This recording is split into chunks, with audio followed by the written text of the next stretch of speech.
So now in this video we're going to look at adding a load to a PNP bipolar junction transistor wired as an emitter follower. It's just going to be an LED load there, not too much. But in any case, we have the PNP bipolar junction transistor. Basically it is off right now. We are given the base 5 volts right there, and we got 5 volts over here. 5 volts on both sides. There's no voltage difference, no current flows. The transistor is off. We're going to lower the base voltage now. So the base voltage is in relationship to the positive supply right there. And so now we got more than about 1.5 volts to get the LED to start lighting up a bit, plus about 0.6 volts. So we need about 2 volts before any current will flow at all. And then we got more than that. So that's about that point right there, just barely flowing. And now you can see we got more voltage difference, and so the LED gets brighter. So we could use the circuitry to control an LED as long as we only want it to be lit up when the input is in the voltage range of somewhere about 2.5 volts to 5 volts, and then off if it's anything lower than that for the most part.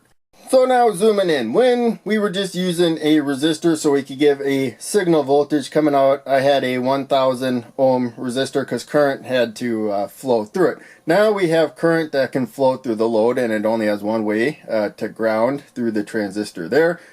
So we could actually get rid of this resistor, but the LED, it drops voltage, so that can sometimes throw off what the voltage is at the emitter in relationship. In this case now it's to the positive 5 supply. So this resistor helps give a pat there so that the emitter has a better idea where this plus 5 is. But in any case, as we saw, if we have 5 volts there, then there's no voltage difference, no current flows from emitter to collector, and thus no current can flow through the load. Pretty straightforward. We lower the voltage. Remember, we got about a 0.6 volt drop there, and it takes about 1.5 volts to get the LED to light up. So we got to drop this down to somewhere about 2 volts.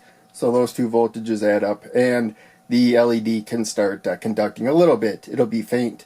And as we increase the voltage, then there's more voltage difference here. It gets closer to ground until it gets 0.6 volts away from ground right there, and then current can really flow. So you're going to see I have negative voltage next to ground. You can see I just use blue to kind of indicate negative, and then I have ground next to the positive supply.